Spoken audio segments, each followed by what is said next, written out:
President Obama delivered his State of the Union address Tuesday night, pushing his agenda items, setting the tone for his second term, and trying, in part, to cement his legacy. Bold and aggressive, that's what we heard this speech was going to be, Kirsten, before it was actually delivered.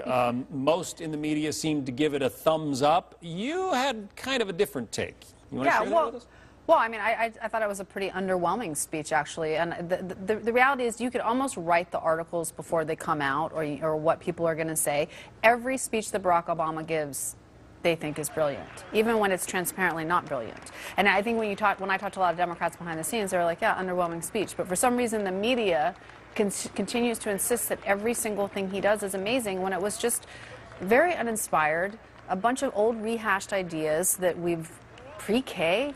I mean, what, universal pre-K? Is it 1980? I mean, I don't, you know, it was just, and yet they raved about it. Well, again, yeah, Bob Schieffer on CBS said it was much better than his inaugural address. On the Today Show, Savannah Guthrie on NBC said he played the best card he had in a very political fight, which is the emotion card. Right, I think that really gives away the way that a lot of reporters see this as a team. They're on Team Obama, and they have to crush Team Republicans. And so when their player, I mean, it's like a football coach says, my quarterback's the best quarterback ever. They all say it every year, even if it's a different quarterback. If you're in the mood of just rooting for the president to succeed, and you don't mind displaying it to your TV audience, then you sound exactly like Savannah Guthrie.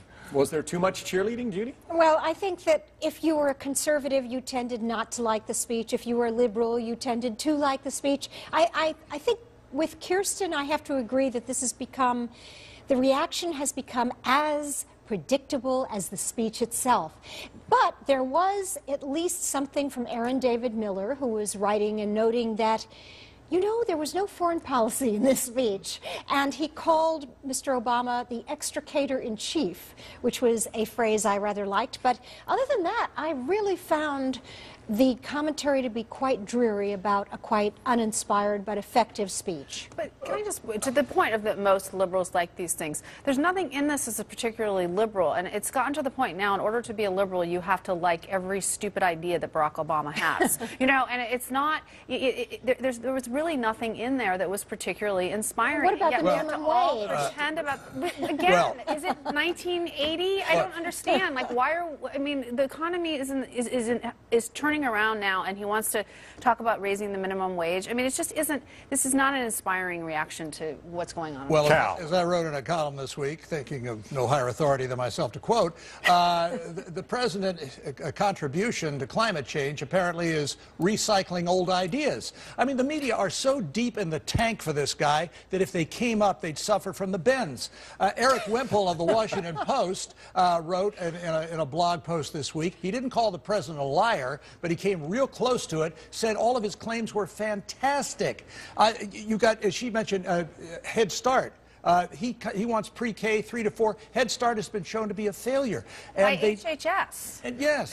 And Wemple is a smart reporter, but I will say one thing. I wrote a piece, speaking of yes, what I do, and my credentials to be on the show, for American Conservative, in which I pointed out the president did talk specifically about Alzheimer's. He made a point that medical research pays for itself over and over again. If we ever want to get a handle on entitlement spending, the only way to do it is by curing diseases as opposed to just caring for the diseases.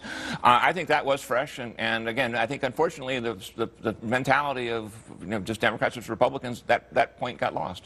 And then there was this. Florida Senator Marco Rubio gave the Republican response. His speech noted not so much for the content, but for this. Watch.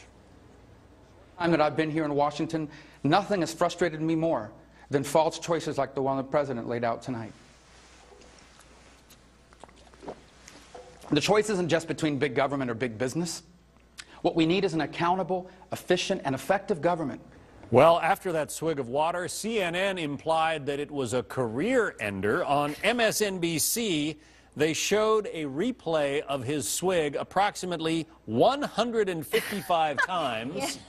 101 of them came during the Rachel Maddow show. What's up with that? What's up is Watergate, as they're now calling. I mean, this is so absurd. This is a young man who gave a speech in English and in Spanish to a party that has had problems recruiting Hispanics. I mean, why could they not pay any attention at all to the content of the speech, whether or not they agreed with it? It's not so much about Marco Rubio drinking the water. It's about the media drinking the Kool-Aid for Obama. That's what it's about. There's such a thing, though, as fumbling forward. If you remember back in 1988, Bill Clinton made a terrible speech to the Democratic Convention and then went on the Johnny Carson show and laughed it up and yucked it. But I think Rubio's going to do the same thing. I got an email from his PAC, Reclaim America, in which he said, for give money, you get a Marco Rubio water bottle, so you can not only be inspired but also hydrated.